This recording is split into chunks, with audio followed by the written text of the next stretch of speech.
করছিলাম রামানন্দ রায় সংবাদ চৈতন্য চরিতামৃতের মধ্যলীলার অষ্টম পরিচ্ছেদে চৈতন্য মহাপ্রভু এবং রামানন্দ রায়ের কথোপকথন। তো এই কথোপকথনে আমরা দেখলাম কিভাবে রামানন্দ রায় মহাপ্রভু একসঙ্গে মিলিত হলেন এবং মহাপ্রভু প্রশ্ন করছেন, রামানন্দ রায় উত্তর দিচ্ছেন। পরশ্লোক সাধ্যের নির্ণয় স্বধর্মচারণে বিষ্ণু ভক্তি হয়, স্বধর্মচারণ কৃষ্ণে কর্মার্পণ ইহবাজ্য, স্বধর্ম ত্যাগ ইহবাজ্য, জ্ঞান মিশ্রা ভক্তি ইহবাজ্য, জ্ঞান শূন্য ভক্তি ইহ হয়। তারপরে বললেন প্রেম ভক্তি সর্বসাধ্যসার ইহ হয়, দাস্য ভক্তি সর্বসাধ্যসার ইহ হয়। তারপরে বললেন সখ্য প্রেম সর্বসাধ্যসার, মহাপ্রভু বললেন ইহ উত্তম আগে কহোয়ার। তখন বললেন বাৎসল্য প্রেম ইহ উত্তম আগে কহোয়ার। তখন বললেন মাধুর্য প্রেম সর্বসাধ্যসার। তা এটা হচ্ছে সর্বসাধ্য সার দেখালেন। সব থেকে পাঁচটা রসের ভিতর সর্বশ্রেষ্ঠ রস হচ্ছে মাধুর্য রস। আর সেই পর্যন্ত বর্ণনা করে যে আমরা 82 নাম্বার থেকে শুরু করব। সেখানে মহাপ্রভু রামানন্দ রায়ের সঙ্গে যেসব আলোচনা সেই সব কথা বলতে যেয়ে কবিরাজ গোস্বামী বলছেন কৃষ্ণ প্রাপ্তির উপায় বহুবিধ হয়, কৃষ্ণ প্রাপ্তির তারতম্য বহুত আছে, কিন্তু যার যেই রস সেই সর্বোত্তম, তটস্থ হইয়া বিচারিলে আছে তারতম।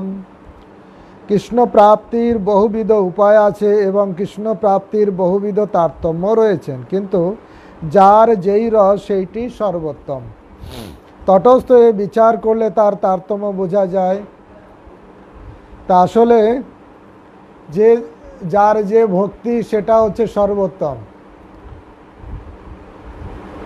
কিন্তু নিরপেক্ষভাবে বিচার করলে দেখা যায় যে মাধুর্য প্রেম হচ্ছে সর্বশ্রেষ্ঠ।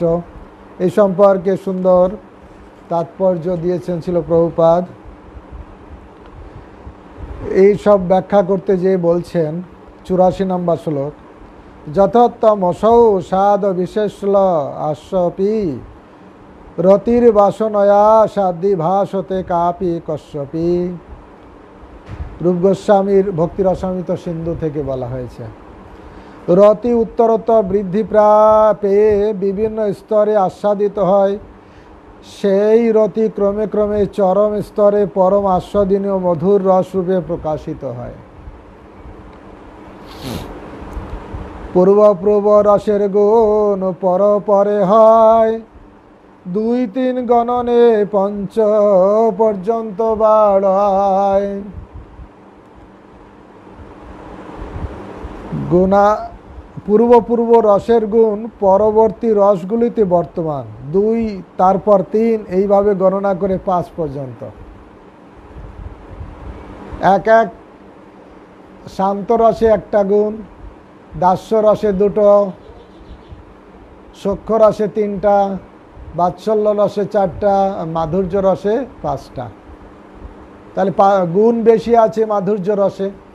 সেই হিসাবে গুণাধিক্য সাদাধিক্য বাড়ে প্রতি রসে, শান্ত দাস্য সখ্য বাৎসল্যের গুণ মধুরেতে বাসে। প্রতি রসের গুণের আধিক্য সঙ্গে সঙ্গে স্বাদেরও আধিক্য বর্ধিত হয়। যখন গুণ বর্ধিত হয় তখন স্বাদ আরও হয়।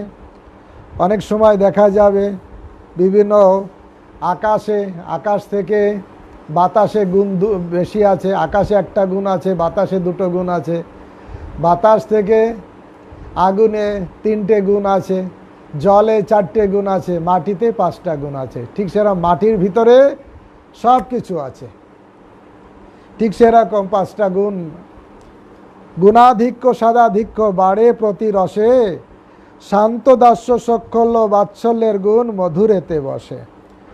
অর্থাৎ প্রতি রসের গুণের আধিক্য সঙ্গে স্বাদের আধিক্য বর্ধিত হয়। শান্ত দাস্য সখ্য বাৎসল্যের রসের সমস্ত গুণ মধুর রসের ভিতরে সেটা আছে। উদাহরণ দিচ্ছেন, আকাশ আদি গুণ যেন পর পর ভিতে, দুই তিন ক্রমে বাড়ে পঞ্চ পৃথিবীতে।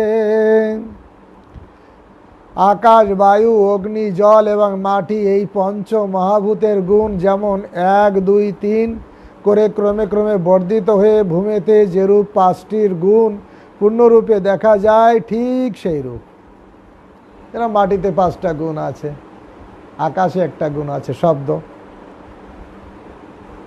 বাতাসে আছে 2টো গুণ শব্দ এবং স্পর্শ, জলে আছে 3টে, না আগুনে আছে 3টে গুণ শব্দ স্পর্শ রূপ, জলে আছে 4টে গুণ শব্দ স্পর্শ রূপ রস, আর মাটিতে আছে 5টা গুণ শব্দ স্পর্শ রূপ রস গন্ধ।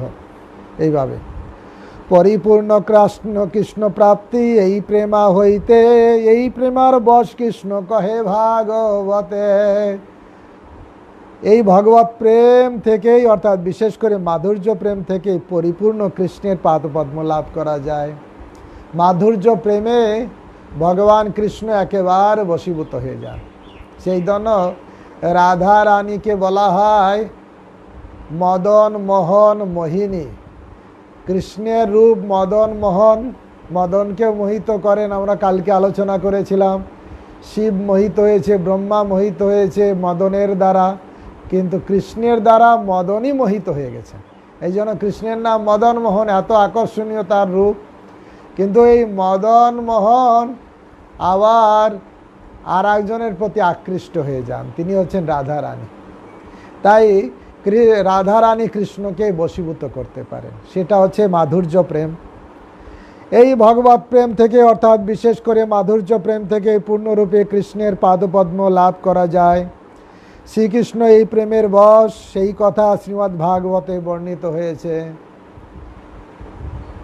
যদিও আমরা বলতে পারি যে আসলে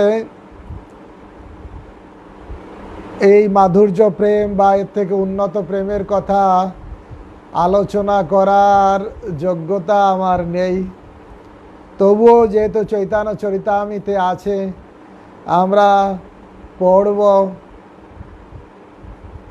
পড়তে পড়তে যদি কখনো ভগবানের কৃপায়, মহাপ্রভুর কৃপায় অনুধাবন আসে।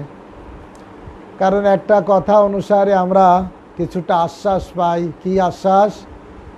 বোঝে না বোঝে কেহ, শুনিতে শুনিতে সেহ, কি অদ্ভুত চৈতন্য চরিত।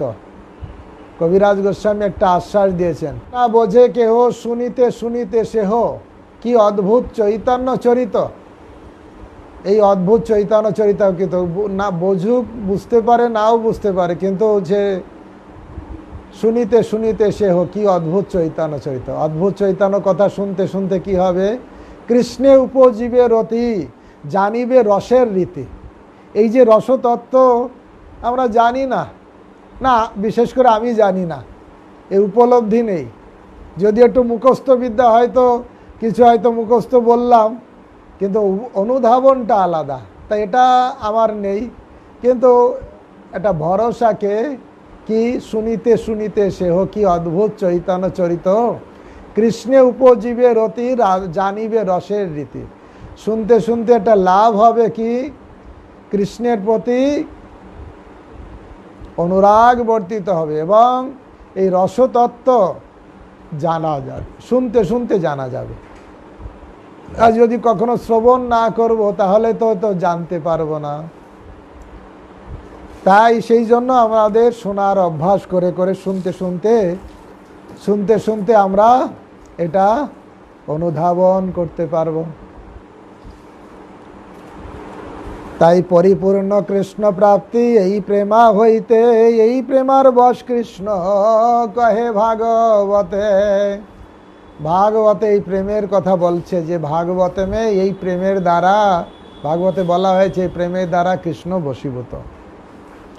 কি বলা হয়েছে ভাগবতে? 10ম স্কন্ধের 82 অধ্যায়ের 44 নম্বর শ্লোকে, ময়ি ভক্তিরি ভূতানামৃতাত্মা কল্পতে, দৃষ্টা যদা স্ম স্নেহ ভবতিনাং মদাপনা। জীব আমার প্রতি ভক্তিযুক্ত হওয়ার ফলে অমৃতত্ব তো লাভ করে। হে ব্রজ বালগণ, তোমরা যে আমার প্রতি অনুরক্ত হয়েছ তা তোমাদের পক্ষে অত্যন্ত মঙ্গলজনক।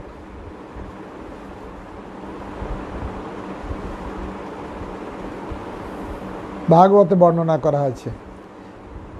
দেখুন, কৃষ্ণ ভগবদ গীতায় কৃষ্ণ বলেছেন যে যথা মাং প্রপদ্যন্তে তাং তথাইব ভজাম্যহম। ও তাই কৃষ্ণের একটা প্রতিজ্ঞা আছে, কি কৃষ্ণের প্রতিজ্ঞা দৃঢ় সর্বকালে আছে, যেই জয়ছে ভজে কৃষ্ণ তারে ভজে তৈছে। গীতাতে কৃষ্ণ প্রতিজ্ঞা করেছেন যে যেভাবে আমার ভজনা করে আমি তাকে সেইভাবে প্রতিদান প্রদান করি। কৃষ্ণের একটি সাধারণ প্রতিজ্ঞা যে যিনি তাকে যেভাবে ভজনা করবেন তিনিও তাকে সেইভাবে ভজন করবেন, তাকে সেইভাবে প্রতিদান দেবেন। যা ভগবদ গীতায় কৃষ্ণ নিজেই বলেছেন। কি বলেছেন? যে যথা মাং প্রপদ্যন্তে তাং তথাইব ভজাম্যহম মম বর্তানুবর্তন্তে মনুষ্য পার্থ সর্বস্ব। ভগবদ গীতায় ভগবান বলেছেন যারা আমাকে যেভাবে প্রপত্তি করে সেইভাবে আমি তাদের পুরস্কার করি। হে পার্থ, সকলেই আমার পথ অনুসরণ করে।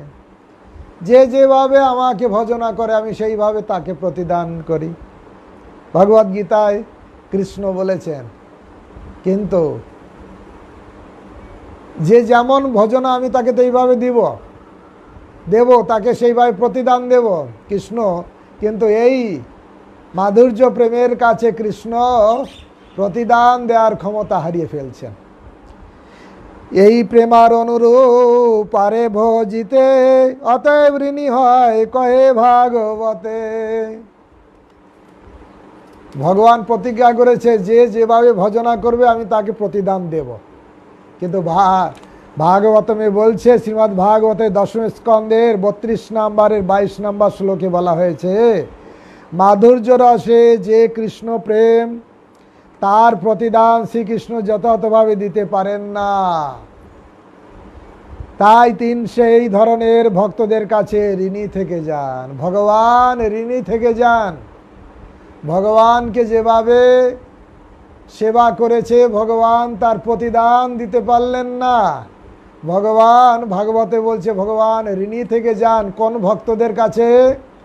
মাধুর্য রসের ভক্ত যারা ভগবানের জন্য সব কিছু উৎসর্গ করে, সব কিছু পরিত্যাগ করে কৃষ্ণের বংশীধ্বনির আহ্বানে সাড়া দিয়ে গৃহ কাজ, পতি সেবা, দেশ সেবা, মানে কি বলে, পরিবার সেবা, পুত্র সেবা, সব সেবা বর্জন করে যে কৃষ্ণের সেবার জন্য ছুটে এসেছেন, এই রকম মাধুর্য রসের ভক্তদের কাছে ভগবান কৃষ্ণ ঋণী হয়ে যান।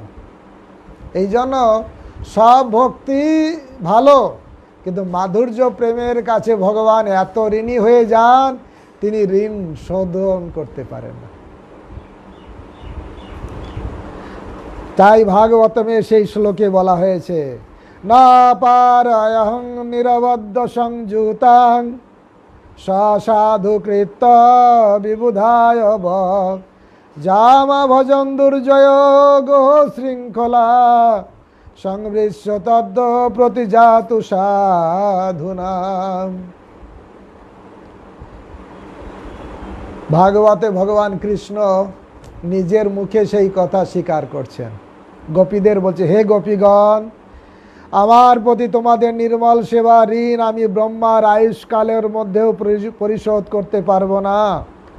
আমার সঙ্গে তোমাদের যে সম্পর্ক তা সম্পূর্ণভাবে নিষ্কলুষ, কামগন্ধহীন। কামের কোনো গন্ধ নেই, সসুখ বাসনার কোনো লেশ মাত্র নেই গোপীদের মনে। ভগবান নিজে ডিক্লেয়ার করছেন আমার সঙ্গে তোমাদের যে সম্পর্ক তা সম্পূর্ণভাবে নিষ্কলুষ।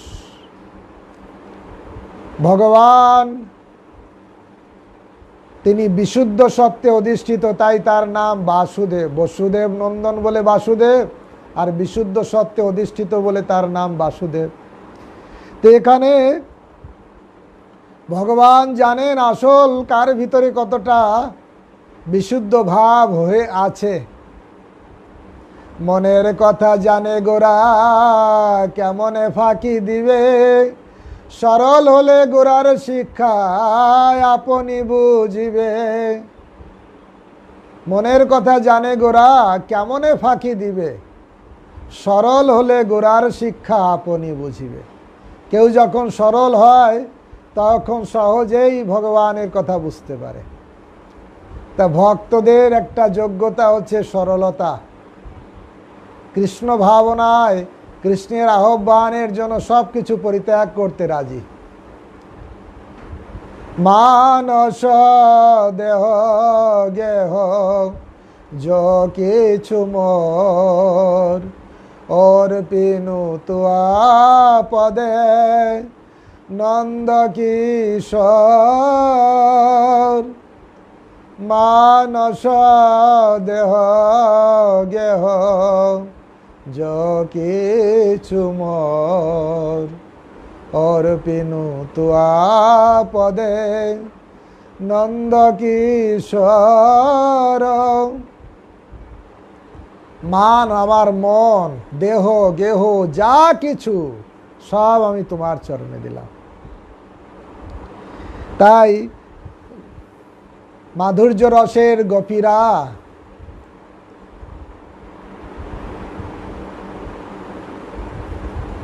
কেমন ভজনা করেছে সেখানে বলছেন, প্রেমানন্দ ঠাকুর বলছেন, দেখো না কেমন সাধন করিল গোকুলের গোপনারী, জাতি কুলাচারে তবে কি করে সে হরি যে ভজে তারি।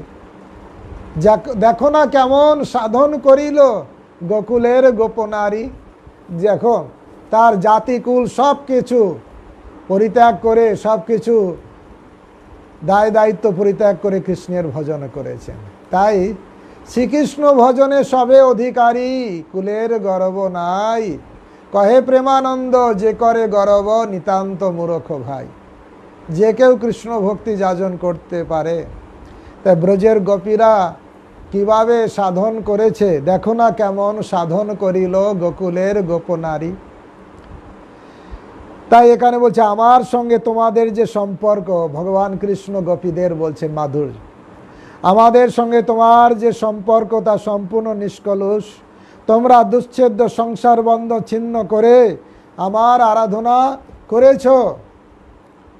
আমার তাই তোমাদের মহিমান্বিত কার্যই তোমাদের প্রতিদান হোক। তোমরা যে মহৎ কাজ করেছো ওইটাই তোমাদের প্রতিদান, আমার কিছু দেওয়ার নেই। ভগবান কৃষ্ণ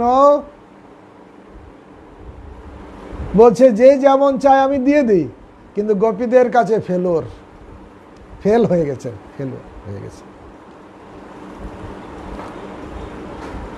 যদ্যপি কৃষ্ণ সৌন্দর্য মাধুর্যের ধৈর্য, ব্রজদেবীর সঙ্গে তার বাড়ায় মাধুর্য।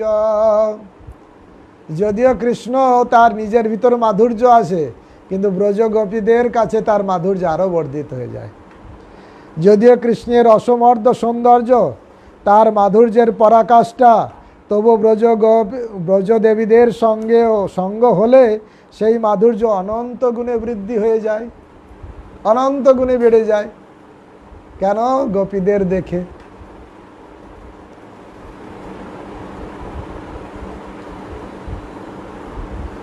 তত্রাতি শুভভে তাভিব ভগবান দেবকী সুত, মধ্যে মনিনাং হৈমানাং মহামারকত যথা।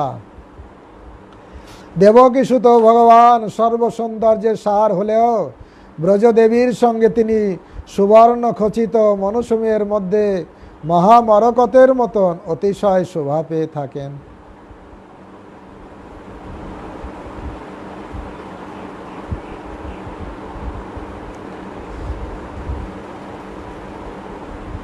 প্রভু কয় এই সাধ্যাবধি সুনিশ্চয়, কৃপা করি কহ যদি আগে কিছু হয়। এই মাধুর্য রস সর্বশ্রেষ্ঠ, গোপীদের নিঃস্বার্থ প্রেম সর্বশ্রেষ্ঠ, যেখানে কৃষ্ণ প্রতিদান দিতে পারেন না। এই কথা শুনে মহাপ্রভু বললেন, আমি বুঝেছি, এইটাই হচ্ছে শ্রী চৈতন্য মহাপ্রভু বললেন, এটি অবশ্যই সাধ্য তত্ত্বের অবধি, একদম লাস্ট পর্যন্ত এসছে। তবুও যদি আরও কিছু থাকে বলো, এর থেকে যদি আরও কিছু থাকে। মাধুর্য রস সর্বশ্রেষ্ঠ,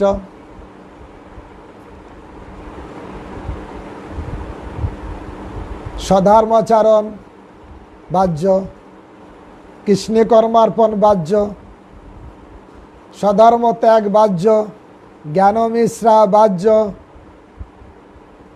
জ্ঞান শূন্য হয়, তার থেকে আরও বড় প্রেম ভক্তি, তার থেকে আরও বড় দাস্য ভক্তি, তার সখ্য ভক্তি, তার থেকে আরও বড়, তার থেকে আরও বড় বাৎসল্য ভক্তি, বাৎসল্য রসের প্রেম, তার থেকে আরও বড় হচ্ছে মাধুর্য প্রেম। তো এটা হচ্ছে সর্বসাধ্য। এই দ্বারা ভগবান, মাধুর্য রসের দ্বারা ভগবান একেবারে বশীভূত হয়ে যায়। তখন মহাপ্রভু বললেন, এটা আরাধনার সর্বশ্রেষ্ঠ আরাধনা, এটা ঠিক, কিন্তু এর পরেও রামানন্দ রায় আরও যদি কিছু এর থেকে আরও উন্নত কিছু থাকে আর একটু বলো। তখন রামানন্দ রায় মাথায় হাত, মাধুর্য রসের উপরেও আরো কিছু জিজ্ঞাসা করতে পারে জগতে কেউ আছে এইরকম কেউ? রায় কহে, ইহার আগে পুছে হেন জনে, এতদিন নাহি জানি আছো এ ভুবনে।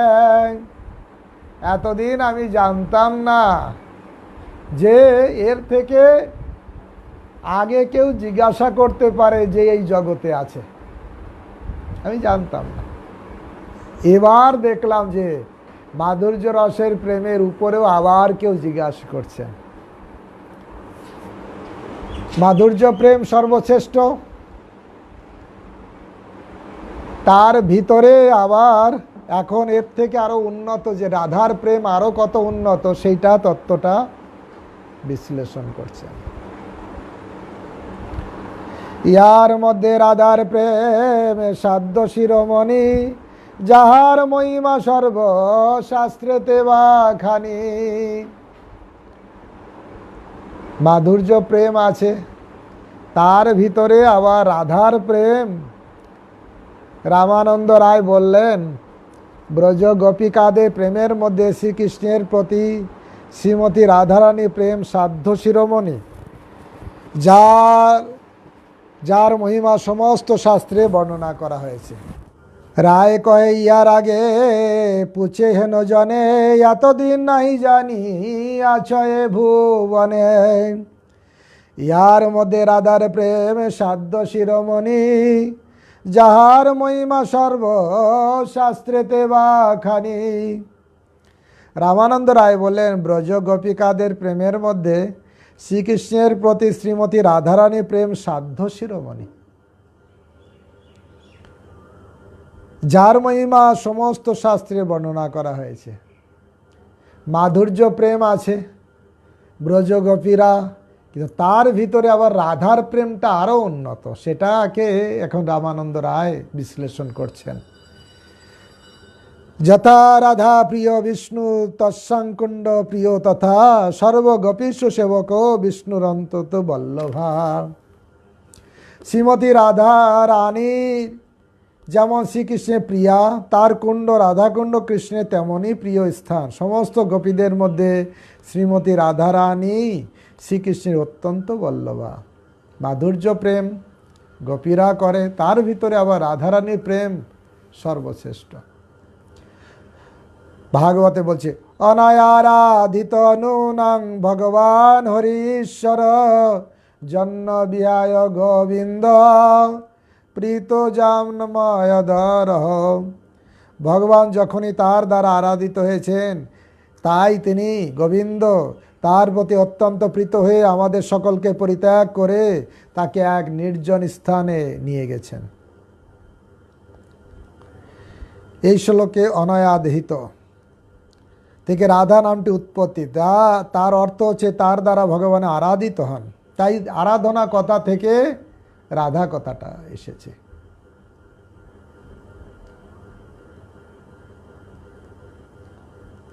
কৃষ্ণ লাগি করে আরাধনে, অতএব রাধিকা নাম পুরাণে বাখানে। কখনো কখনো শ্রীমদ্ ভাগবতের সমালোচকেরা শ্রীমদ্ ভাগবতে রাধারানী নামটি খুঁজে পান না, তাই সেই জন্য এখানে উদ্ঘাটিত হয়েছে অনায়ারিত শব্দটি, যার থেকে রাধা নামটি উদ্ভূত হয়েছে। অন্যান্য পুরাণে অবশ্য শ্রীমতী রাধারানীর নাম সরাসরি উল্লেখ করা হয়েছে। এই গোপী কৃষ্ণ আরাধনায় সর্বোত্তমা, তাই তার নাম রাধা বা আরাধনায় যিনি সর্বশ্রেষ্ঠ। প্রভু কহে আগে কহ শুনিতে পাই সুখে, পূর্বামৃত নদী বহে তোমার মুখে।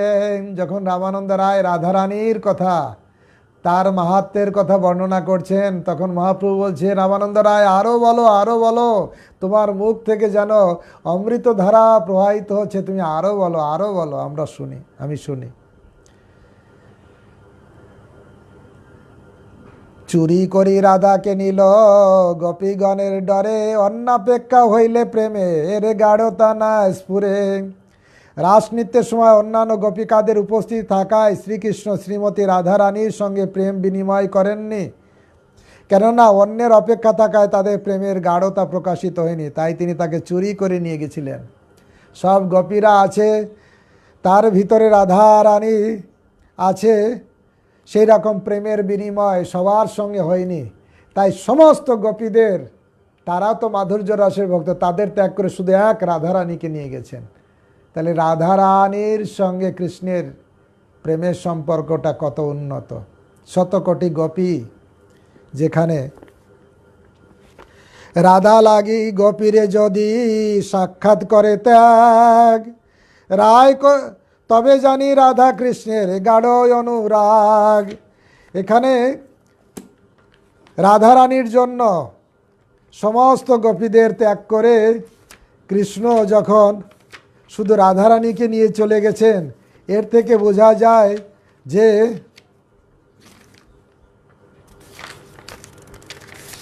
রাধারানীর কত প্রেম। শ্রীমতী রাধারানীর প্রতি কৃষ্ণের অনুরাগ অত্যন্ত গভীর। কারণ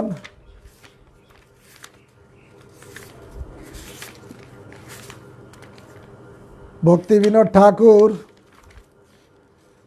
খুব সুন্দর করে বর্ণনা করছেন কিভাবে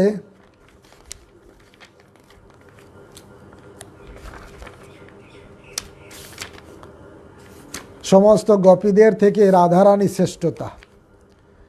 এটা এই যে রামানন্দ রায় বলছেন যে সমস্ত গোপীদের সঙ্গে একই সঙ্গে রাসলীলা করছিলেন, তখন কৃষ্ণ রাধারানীর সঙ্গে সেই রকম প্রেম বিনিময় করতে পারেননি।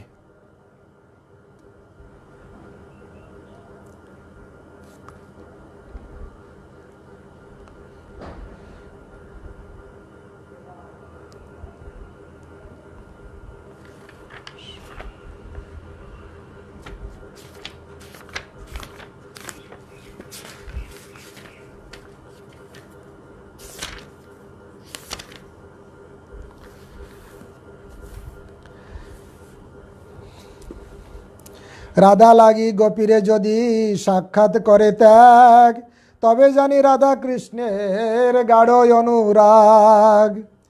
শ্রীমতী রাধারানীর জন্য শ্রীকৃষ্ণ যদি অন্যান্য গোপীদের সঙ্গ ত্যাগ করেন, তাহলে বুঝতে হবে যে শ্রীমতী রাধারানীর প্রতি কৃষ্ণের অনুরাগ অত্যন্ত গভীর।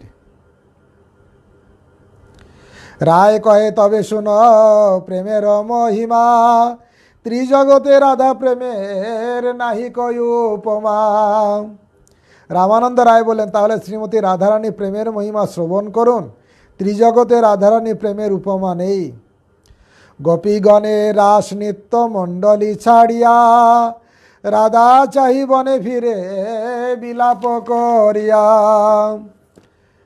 কৃষ্ণ তাকে অন্যান্য গোপিকাদের সমতুল্য বলে গণ্য করেছেন বলে শ্রীমতী রাধারানী একসময় রাসস্থলী ছেড়ে চলে যান। কারণ একই সঙ্গে রাসলীলা হচ্ছে, রাধারানীও আছে, তখন রাধারানী মনে হলো কৃষ্ণ আমাকে অন্যান্য গোপীদের মতন একই মনে করেছে, না আমি এখানে আমার প্রতি একটা কোনো বিশেষত্ব নেই। তাই উনি কি করেছিলেন, শ্রীমতী রাধারানী এক সময় রাসমণ্ডলী ছেড়ে চলে যান।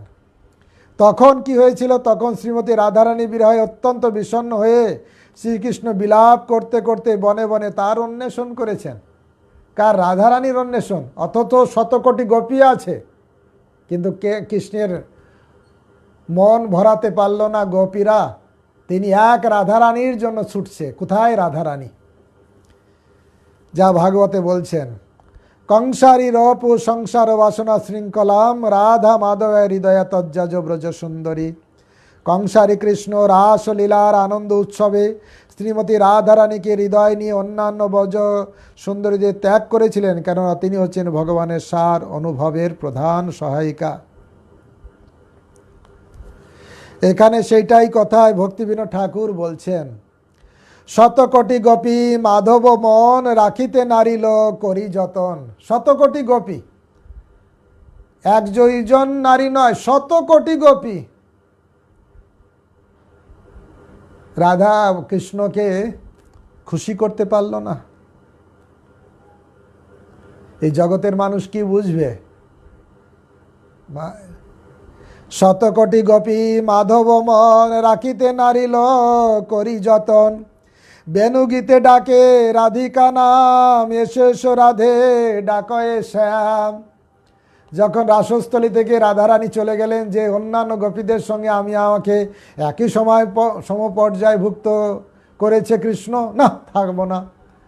আর শতকোটি গোপী আছে, সবাই রাস নৃত্যে উৎসাহী, কিন্তু কৃষ্ণ সেখানে সন্তুষ্ট না হয়ে এক রাধার বিরহে কাতর হয়ে রাধে রাধে বলে ছুটছেন। বেণুগীতে ডাকে রাধিকা নাম এসো এসো রাধে ডাকয়ে শ্যাম। ভাঙিয়া শিরাস মণ্ডল তবে রাধা অন্বেষণে চলয়ে যাবে। রাসমণ্ডল ভেঙে দিয়েছে এক রাধারানীর জন্য, রাধারানীকে অন্বেষণে চলেছে। দেখা দিও রাধে রাখো প্রাণ বলিয়া কাদয়ে কাননের কাম। হে রাধে কোথায়? দেখা দিয়ে আমার প্রাণ রাখো। মাধব এই বলে ডাকছে, বলিয়া কাঁদছে কাননের কান। নির্জনে কাননে রাধারে ধরি মিলিয়া পরাণ জোড়ায় হরি। তখন নির্জন স্থানে রাধারানীকে লাভ করতে পেরেছে, তার সঙ্গে কৃষ্ণ আসল আনন্দ পেয়েছে। বলে তু বিনা কাহারাস তুহা লাগি মোর বরজবাস। রাধারানীকে ধরে বলছে, তোমার ছাড়া আমার কোথাকার রাস, রাসও আমার কাছে তুচ্ছ। বলে তুয়া বিনা কাহার রাস তুয়া লাগি মোর বরজবাস। তোমার জন্য এই ব্রজভূমিতে আমার বাস, তোমার জন্য হে রাধে। এহেন রাধিকা চরণ তলে ভকতে বিনোদ কাঁদিয়া বলে। এইরকম যে রাধারানী, যার দ্বারা বশীভূত কৃষ্ণ, আর সে যদি কাউকে কৃষ্ণকে দেবে সেই তো কৃষ্ণকে পাবে। রাধার কৃপা ছাড়া কখনো কৃষ্ণ পাওয়া সম্ভব নয়। হেন রাধিকা চরণ তলে ভকতি বিনোদ কাঁদিয়া বলে, তুয়া গণ মাঝে আমারে গণি কিঙ্করি করি রাখো আপনি। তোমার গণের ভিতরে আমাকে রাখো হে রাধে। তুমি যদি আমাকে অ্যাকসেপ্ট করো তাহলে কৃষ্ণকে পাওয়া অসুবিধা নেই। এই জন্য এই ভজনা আছে, রাধা ভজনে যদি মতি নাহি ভেলা, কৃষ্ণ ভজন তব অকারণে গেলা। আত পরহিত সুরজ নাহি জানি, রাধা বিরহিত মাধব নাহি মানি। কেবল মাধব পূজয়ে যে অজ্ঞানী, কেবল মাধব পূজয়ে সো অজ্ঞানী। রাধায় অনাদর করয় অভিমানী, কভই না করবি তা কর সঙ্গ, চিত্তে ইচ্ছসি যদি ব্রজর সুরঙ্গ। রাধিকা দাসী জয় যদি হয় অভিমান, তবে তো মিলয়ে গোকুলকান, শীঘ্রই মিলয়ে তব গোকুলকান। রাধিকার দাসী যদি হতে পারি তাহলে কৃষ্ণকে সহজে পাওয়া। রাধিকা দাসী যদি হয় অভিমান, শীঘ্রই মিলয়ে তব গোকুলকান।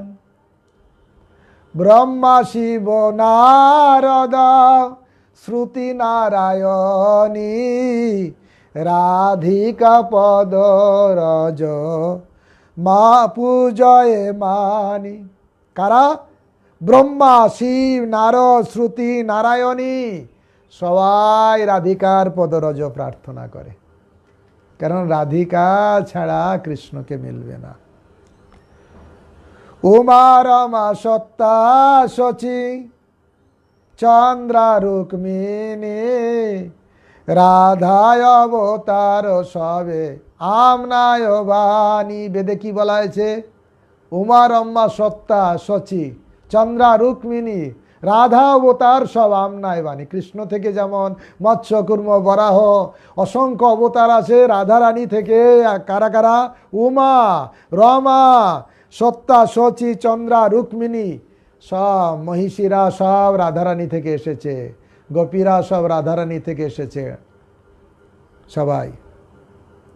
হেন রাধা পরিচর্যা যা কর ধন, ভকতি বিনোদ তার মা গয়ে চরণ। তো রাধারানীর প্রেমের কথা এখানে প্রথমে দাস্য সখ্য বাৎসল্য মধুর, মধুর প্রেম সর্বশ্রেষ্ঠ, তার ভিতরে আবার রাধারানী প্রেমটাই সর্বশ্রেষ্ঠ এখানে বলছে। ইতস্ততা মনো নিত্য রাধিকা মনাঙ্গ ব্রণ ক্ষীণ মানস, কীতানুতাপস কালিন্দী নন্দিনী তটান্তকূলে বিশ্বসাদ মাধব। অনঙ্গের বাণের দ্বারা আহত হয়ে ক্ষীণ মানস কৃতানুতাপ মাধব যমুনার তটস্থিত বা ইতস্তত রাধিকাকে অন্বেষণ করেও না পেয়ে কুঞ্জ মধ্যে প্রবেশ করে বিষাদগ্রস্ত হলেন। রাধিকাকে না পেয়ে কৃষ্ণ বিষাদগ্রস্ত। এই দুই শ্লোকের অর্থ বিচারিলে জানি, বিচারিতে উঠে জানো অমৃতের খনি। রামানন্দ রায় বলছে এই দুটো শ্লোক যেটা রাধারানীর শ্রেষ্ঠত্বে বর্ণনা, মানে এটা এই দুটো শ্লোক যদি বিচার করা হয় এর থেকে যেন অমৃতের খনি আসে, অমৃত। সেখানে কি বলা হয়, কি সিদ্ধান্ত আসে? শতগোটি গোপীর সঙ্গে রাস বিলাস, তার মধ্যে এক মুহূর্তে রহে রাধা পাস।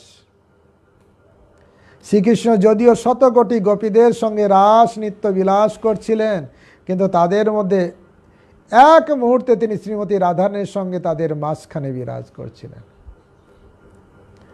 এক মুহূর্তেতে। কিন্তু তাদের মধ্যে এক মুহূর্তেতে তিনি শ্রীমতী রাধারানীর সঙ্গে তাদের মাঝখানে বিরাজ করেন। রাধারানীকে নিয়ে কৃষ্ণ সবসময় আছে। সাধারণ প্রেমে দেখি সর্বত্র সমতা, রাধার কুটিল প্রেমে হইল বামতা। সাধারণ প্রেমে সর্বত্র সমতা দেখা যায়, কিন্তু রাধারানী কুটিল প্রেমে বামতা বা বিরুদ্ধ ভাব প্রকাশ পেল, বিরুদ্ধ ভাব। অহেরিব গতি প্রেমানা স্বভাব কুটিলা ভবেত, অত হেতর অন্যস্তশ্চ জুন মার্ণ উদঞ্চি। সর্পের মতোই প্রেমের স্বভাব কুটিল গতি, সেই জন্য যুবক যুবতীদের মধ্যে অহেতুক ও সহেতু এই দুই প্রকার মানের উদয় হয়। জাগতিক জীবনে যেটা মানের উদয় হয় সেটা উদাহরণ দিয়ে বলছেন, আসলে কৃষ্ণে এ সব কিছু এসছে কৃষ্ণ থেকে, রাধারানী থেকে। রাসনৃত্যের সময় দুই দুই গোপীর মধ্যে এক এক মূর্তি কৃষ্ণ, দুই গোপী এক কৃষ্ণ, এবং রাধিকার পাশে এক মূর্তি কৃষ্ণ। এইভাবে প্রকাশ হয়েছিল, সবাই দুই গোপী নিয়ে একজন কৃষ্ণ, কিন্তু রাধিকার সঙ্গেই একজন কৃষ্ণ। কিন্তু তা সত্ত্বে শ্রীমতী রাধারানী স্বীয় কুটিল প্রেমে বামতা প্রকাশ করেছিলেন। এই শ্লোকটি ছিল রূপ গোস্বামী বিরচিত উজ্জ্বল নীলমণি গ্রন্থে। বামতা, অভিমান, কৃষ্ণ আমাকে বিশেষ গুরুত্ব দিচ্ছে না, যদিও এক রাধারানীর সঙ্গে এক কৃষ্ণ, অন্য দুই গোপী এক কৃষ্ণ, কিন্তু তবুও বাম্যতা, যে না, আমার প্রতি তার নজর কম আছে। তাই এটাকে বলে বাম্য ভাব। ক্রোধ করি রাস ছাড়ি গেল মান করি, তারে না দেখিয়া ব্যাকুল হইল শ্রীহরি। ক্রোধ করে থাকো তোমার গোপীদের নিয়ে, আমি চললাম। তাই বলে রাধারানী ক্রোধ করে রাস নৃত্য ছেড়ে দিয়ে চলে গেলেন। শ্রীমতী রাধারানী যখন অভিমান করে রাস ছেড়ে চলে গেলেন, তখন তাকে না দেখে শ্রীকৃষ্ণ অত্যন্ত ব্যাকুল হয়েছিলেন। সম্যক সার বাসনা কৃষ্ণের রাসলীলা, রাসলীলা বাসনাতে রাধিকা শৃঙ্খলা, তাহা বিনু রাসলীলা নাহি ভাই চিত্তে, মণ্ডলী ছাড়িয়া গেলা রাধায় অন্বেষিতে।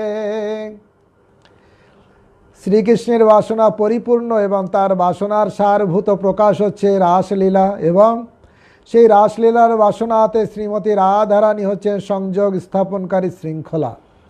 তাকে ছাড়া রাসলীলা কৃষ্ণের চিত্তে উজ্জ্বল আনন্দের সঞ্চার করে না। তাই তিনি রাসমণ্ডলে ছেড়ে তার অন্বেষণ করতে চলে গেলেন। রাসলীলা শ্রেষ্ঠ রাধারানী, সেই নিয়ে যদি রাসলীলায় না থাকবে তাহলে কিসে মোর রাস। তাই বলে করে কৃষ্ণ রাস পরিত্যাগ করে সে রাধারানীর অন্বেষণ করার জন্য চলে গেলেন। ইতস্তত ভ্রমিকাহা রাধা না পাইয়া, বিষাদ করে কামবানে ক্ষিন্ন হইয়া। ইতস্তত ভ্রমণ করে কোথাও শ্রীমতী রাধারানীকে না পেয়ে অনঙ্গের বানে ক্ষিন্ন হয়ে তিনি বিষাদগ্রস্ত হলেন। শতকোটি গোপীতে নহে কাম নির্বাপন, তাহাতেই অনুমানী শ্রীরাধার গুণ। শতকোটি গোপীকে তেও শ্রীকৃষ্ণের কাম নির্বাপন হলো না, তা থেকে শ্রীমতী রাধারানীর অপ্রাকৃত গুণ অনুমান করা যায়। তার ভিতরে যত দিব্য গুণাবলী আছে, যা শতকোটি গোপীরা একসঙ্গে করেও সেটা হলো না। তাহলে রাধারানীর ভিতরে কত গুণ মহান আছে, কত উন্নত প্রেম তার ভিতরে আছে। সেই জন্য কৃষ্ণ তো নিজে জানতে না পেরে সেইটাকে জানার জন্য আবার গৌরাঙ্গ রূপে আসতে হলো। কই ছন তুয়া প্রেমা, কই ছন মাধুরিমা, কই ছন সুখে হও ভর, এ তিন বাঞ্ছিত ধন ব্রজেন হিল পূরণ, না পাইয়া ওর, এগুলো না পেয়ে সেই জন্য কৃষ্ণচন্দ্র আবার গৌরচন্দ্র রূপে আসলেন। এখন গৌরাঙ্গ মহাপ্রভু বলছেন, প্রভু কয়ে যে লাগি আইলাম তোমার স্থানে, সেই সব তত্ত্ব বস্তু হইল মোর জ্ঞানে। আমি যে তত্ত্ব কথা শ্রবণ করার জন্য আমি তোমার কাছে এসেছিলাম হে রামানন্দ রায়, সেই কথা আমার জ্ঞান হলো। এবে সে জানিল সাধ্য সাধন নির্ণয়, আগে আর আছে কিছু শুনিতে মন হয়। রাধারানীর সর্বশ্রেষ্ঠর কথা বলার পরেও গৌরাঙ্গ মহাপ্রভু আবার জিজ্ঞাসা করছে, এর পরে আরো উন্নত যদি কিছু থাকে বলো। জিজ্ঞাসা করলেন শ্রী চৈতন্য মহাপ্রভু। তখন রামানন্দ রায়কে বললেন, যে জন্য আমি তোমার কাছে এসেছিলাম সেই সমস্ত তত্ত্ববস্তু আমার জানা হলো। এখন আমি জীবনের চরম উদ্দেশ্য এবং তা লাভের পন্থা জানতে পারলাম, কিন্তু তবু আমার মনে হয় যে তার আগে হয়তো আরও কিছু আছে, তা জানতে আমার ইচ্ছে হচ্ছে। এর থেকে আরও আগে কিছু আরও আছে। সেইখানে এখন কৃষ্ণের স্বরূপ বলতে বলছেন। কৃষ্ণের স্বরূপ কহ রাধার স্বরূপ। এখন কৃষ্ণের স্বরূপ, রাধারানীর স্বরূপ মহাপ্রভু রামানন্দ রায়ের কাছে জিজ্ঞাসা করছেন। আমরা যে কৃষ্ণকে ভজনা করি তার স্বরূপ কি? রাধারানীর স্বরূপ কি? যত আপনার জানা যাবে তত তো তার প্রতি আমাদের প্রেম বাড়বে, তাদের প্রতি ভালোবাসা বাড়বে। তাই কৃষ্ণের স্বরূপ কহ, রাধার স্বরূপ রস কোন তত্ত্ব, প্রেম কোন তত্ত্বরূপ। তুমি আমাকে কৃষ্ণের স্বরূপ শ্রীমতী রাধারানীর স্বরূপ সম্পদে বলো। আর কি বলো? রস কোন তত্ত্ব, রূপী বা কোন তত্ত্ব, তাও তুমি আমাকে বিশ্লেষণ করে বলো। মহাপ্রভু রামানন্দ রায়কে জিজ্ঞাসা করছেন, রামানন্দর কাছ থেকে আস্বাদন করছেন। কৃপা করি এই তত্ত্ব কহ তো আমারে, তোমা বিনা কেহ ইহা নিরূপিতে নারে। স্বয়ং ভগবান রামানন্দ রায়কে বলছেন, কৃপা করে বলো, দয়া করে বলো। ভগবান হয়ে হরি কথা শোনার জন্য কত তার দৈন্যতা, ভগবানের কথা শোনার জন্য ভগবান হয়ে রামানন্দ রায়কে কত অনুরোধ করছেন, বলুন বলুন। কই আমাদের ভিতরে এই ব্যাকুলতা কোথায় যে কৃষ্ণ কথা শ্রবণ করার জন্য ব্যাকুল? দয়া করে কৃষ্ণ কথা বলুন, কৃষ্ণ কথা বলুন। আমার মতন যারা, তারা কি করে, যদি হয় কৃষ্ণ কথা বজ্র যেন পড়ে মাথা, ঘুমে ঘুমে তল্লাশ বালিশ। কৃষ্ণ কথা হলেই ঘুম পায়। আর খারাপ কথা হলে, যদি হয় অসৎ কথা ঘুমেতে জিয়াও তথা, শুনিতে বাড়ায় কত রতি। যদি খারাপ কথা হয়, আমি যদি ঘুমিয়েও থাকি আমার ঘুম ভেঙে যায়। হ্যাঁ, তারপরে কি নোংরা কি কথা হলো, এই হচ্ছে। কিন্তু এখানে স্বয়ং ভগবান আদর্শ দেখাচ্ছেন, ভগবানের কথা শ্রবণ করার জন্য কত ব্যাকুলতা। এরপরে অন্তলীলাতে আরও একটা জায়গায় দেখব যে একজন ভক্ত, নামটা ঠিক মনে পড়ছে না, মহাপ্রভুর কাছে এসেছেন, আমি কৃষ্ণ কথা শুনতে চাই, আপনি একটু দয়া করে বলুন। উনি উচ্চকুল ব্রাহ্মণ জাত। মহাপ্রভু বললেন, আমি তো জানি না, ওই রামানন্দ রায় জানে। রামানন্দ রায়ের কাছে পাঠালেন। রামানন্দ রায় তখন ব্যস্ত ছিলেন সেই যে জগন্নাথ দাসীদের, তাদেরকে দিয়ে নাটক করাবেন, তাদের দেখাশোনা করছিলেন কিভাবে ড্রেস হবে এইসব। ফিরে চলে আসলেন, বলেন উনি তো একটা মেয়ে ছেলে নিয়ে করছেন, এইরকম নাটক রেডি করছেন, আর আপনি উনার কাছে পাঠালেন প্রভু? হ্যাঁ, উনি কৃষ্ণ কথা জানে, তুমি ওনার কাছে যাও।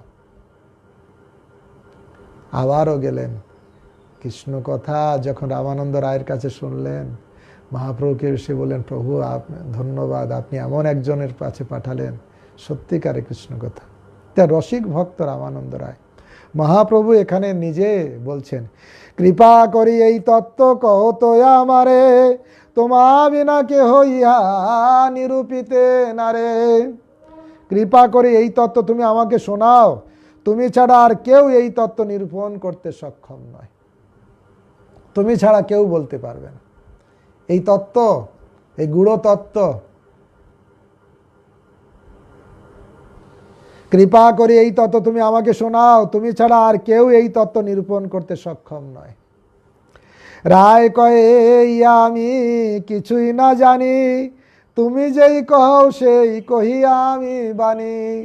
রামানন্দ রায় বলছেন, আমি এসব কিছুই জানি না, কিন্তু আপনি আমার ভিতরে থেকে আমাকে যা বলাচ্ছেন এইটুকু আমি শুধু বলছি। দেখুন, আমরা একটু কৃষ্ণ কথা জানলেই বলি আমি এত ভালো পারি, এই করি তাই করি। রামানন্দ রায় কি বলছেন, প্রভু আমি জানি না, তুমি আমার মুখের থেকে তুমি বলাচ্ছ। কখনো ভগবানকে ক্রেডিট দেই না। যখন কিছু অঘটন কিছু হয় তখন ভগবানকে বলি, তুমি এইরকম দুর্ঘটনা দিয়ে দিলে। আর কিছু ভালো যদি কিছু নিজেদের ভিতর হয়, ও আমার কত যোগ্যতা, আমার কত ক্ষমতা, আমার কত নিজের কোয়ালিটির গুণগান করি যে আমি এত ভালো। কিন্তু ভগবানের কৃপা ছাড়া, যেমন অর্জুন বুঝতে পেরেছিল লাস্টে যখন মহিষীদের নিয়ে আসছেন কোলভিল, তারাই তার হাত থেকে নিয়ে গেল, তখন বুঝতে পারলেন সব কিছু যা শক্তি ছিল ছিল কৃষ্ণের শক্তি, আমার কিছু না। তা বুঝতে হবে। এখানে রামানন্দ রায় সেই তত্ত্ব বলছেন। প্রভু রামানন্দ রায় উত্তর দিলেন, এই বিষয়ে আমি কিছুই জানি না, আপনি আমাকে দিয়ে যা বলাচ্ছেন আমি তাই বলছি। তোমার শিক্ষায় পড়ি যেন সুখপাঠ, সাক্ষাৎ ঈশ্বর তুমি, কে বুঝে তোমার নাট। সুখ পাখির মতন আমি আপনার শেখানো বলে আবৃত্তি করছি। আপনি সাক্ষাৎ ঈশ্বর, আপনার নাট্য অভিনয় কে বুঝতে পারে? হৃদয়ে প্রেরণা কর, জিহ্বায় কহ বাণী, কি কইয়ে ভালো মন্দ কিছুই না জানি। তুমি আমার হৃদয় থেকে অনুপ্রেরণা দাও, আর জিহ্বা থেকে বাণীটাকে বাইরে বের করাও, কিন্তু কি যে বলো কহ, আমি ভালো মন্দ কিছু জানি না, তুমি যেভাবে বলাও। প্রভুপাদ তাই লিখছেন, আনিয়াছ যদি প্রভু আমারে নাচাতে, নাচাও নাচাও প্রভু নাচাও সে মতে, কাঠের পুত্তলি যথা নাচাও সে মতে। ভক্তি নাই জ্ঞান নাই নামে খুব বড়, ভক্তি বেদান্ত নাম এবে সার্থক করো। হে প্রভু, আপনি আমাকে আমেরিকায় নিয়ে এসছেন কিছু কথা বলার জন্য। তব কৃপা হলে মোর কথা শুদ্ধ হবে, শুনিয়া আমার কথা তাদের চিত্ত শুদ্ধ হবে, এরকম। তা আপনি যদি আমাকে কৃপা করবেন তাহলে আমি কিছু শুদ্ধ কথা বলতে পারবো। নাচাও নাচাও প্রভু নাচাও সে মতে, কাঠের পুত্তলি যথা নাচাও সে মতে। নর্তকাররা একটা কাঠের পুতলিকে নাচায়, বাইরের লোকেরা দেখে আরে পুতুল তো সুন্দর নাচছে, আসল তো পুতুলের নাচার ক্ষমতা নেই, সূত্রকার নাচাচ্ছে, নর্তককার যিনি উনি নাচাচ্ছেন। তা আসলে ভগবানের কৃপা ছাড়া কিছুই হয় না। তো এখানে রামানন্দ রায় বলছেন, হৃদয়ে প্রেরণ কর, জিহ্বাও কহায় বাণী, কি কই দিয়ে ভালো মন্দ কিছুই না জানি। আমি যে কি বললেই ভালো মন্দ আমি কিছুই জানি না। প্রভু কয়ে মায়াবাদী, আমি তো সন্ন্যাসী, ভক্তি তত্ত্ব নাহি জানি, মায়াবাদে ভাসি। প্রভু শ্রী চৈতন্য মহাপ্রভু বললেন, আমি মায়াবাদী সন্ন্যাসী, ভগবত ভক্তি তত্ত্ব আমি কিছুই জানি না, আমি কেবল মায়াবাদ রূপ দর্শনের সমুদ্রে নিরন্তর ভাসছি। আপনি আচরি ধর্ম জীবের শিখায়। মহাপ্রভু সার্বভৌম সঙ্গে মোর মন নির্মল হইল, কৃষ্ণ ভক্তি তত্ত্ব কহ তাহারে পুছিল। স্বামী ভট্টাচার্যের সঙ্গ প্রভাব মন নির্মল হলো, আমি তখন তাকে কৃষ্ণ ভক্তি তত্ত্ব শোনাতে অনুরোধ করলাম। তেহ কয়ে আমি নাহি জানি কৃষ্ণ কথা, সবে রামানন্দ জানে তেহ নাহি হেতা। মহাপ্রভু বলছেন, আমি স্বামী ভট্টাচার্যকে বললাম তুমি কিছু কৃষ্ণ কথা বলো। স্বামী ভট্টাচার্য বলল, আমি তো কৃষ্ণ কথা জানি না, এক রামানন্দ জানে, কিন্তু উনি তো এখানে নেই, উনি আছে গোদাবরী তীরে। তোমার ঠাই আইলাম তোমার মহিমা শুনিয়া, তুমি মোরে স্তুতি করো সন্ন্যাসী জানিয়া। মহাপ্রভু বলছেন, তোমার মহিমা শুনে আমি তোমার কাছে এসেছি, কত দৈন্যতা, কিন্তু আমি সন্ন্যাসী বলে তুমি আমাকে স্তুতি করছো। আরে সন্ন্যাসী, উনি তো স্বয়ং ভগবান, উনি তো সন্ন্যাসীর গুরু,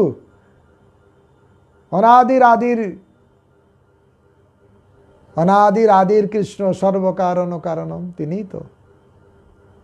কিন্তু দৈন্যতা করে বলছেন, তোমার মহিমা শুনে আমি তোমার কাছে এসেছি, কিন্তু আমি সন্ন্যাসী বলে তুমি আমার স্তুতি করছো।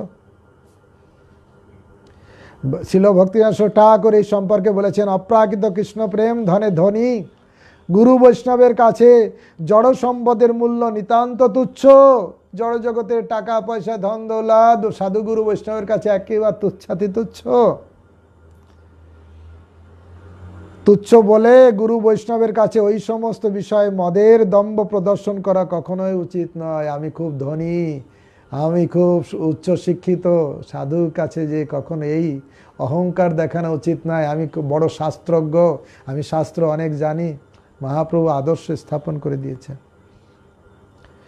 কেউ যদি ওই জন্ম ঐশ্বর্য শ্রুত শ্রীর অভিমানকে সম্বল করে কেউ যদি গুরু বৈষ্ণবের কাছে বহির্দৃষ্টিতে উপস্থিত হয়েও প্রকৃত প্রণিপাত পরিপ্রশ্ন সেবার ভাব নিয়ে অভিগমন না করে, তাহলে বৈষ্ণব তাকে তার কাম্য বাহ্য সম্মান দিয়ে বিদায় করে। ও তুমি সম্মান চাইছো, ওকে সম্মান দেয় আর বিদায় করে যায়। আসল তত্ত্ব বৈষ্ণবরা দেয় না। কেউ যদি আসে আমি বড় ধনী, আমি সুন্দর দেখতে, উচ্চ শিক্ষিত, উচ্চ বর্ণজাত, এইরকম ভাব নিয়ে যদি এসে দৈন্য ভাব দেখায়, তাকে ওই রকম একটু সম্মান টন্মান দিয়ে তাকে বিদায় করে দেয়। আসল বৈষ্ণবরা আসল কিছু দেয় না। অব্রাহ্মণ শূদ্র জ্ঞানে তাকে কখনো দিব্য জ্ঞান অর্থাৎ অপ্রাকৃত কৃষ্ণার অনুভূতি বুদ্ধি প্রদান করেন না। তার ফলে সেই ব্যক্তি পরমার্থ বঞ্চিত হয়ে নরক পথে অগ্রসর হয়। সেই জন্য বৈষ্ণবের কাছে কোনো অহংকার নিয়ে যেতে নেই, নিজের কোনো বড় কেরামতি নিয়ে যেতে নেই। আমি অনেক শ্লোক জানি, অনেকেই জানি না।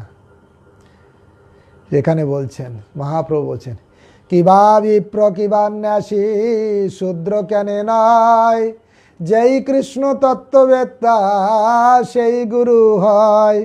যিনি কৃষ্ণ তত্ত্ববেত্তা তিনি গুরু। তা তিনি ব্রাহ্মণ হন কিংবা সন্ন্যাসী হন অথবা শূদ্রই হন, তাতে কিছু যায় আসে না। সন্ন্যাসে বলিয়া মরে না করিও বঞ্চন, কৃষ্ণ রাধা তত্ত্ব কহি পূর্ণ কর মন। রাধা কৃষ্ণের তত্ত্ব তুমি আমাকে বলো। আমার শ্রী চৈতন্য মহাপ্রভু বললেন, আমি সন্ন্যাসী বলে আমাকে বঞ্চনা করো না, রাধা কৃষ্ণের তত্ত্ব বর্ণনা করে তুমি আমার মনকে তৃপ্ত করো।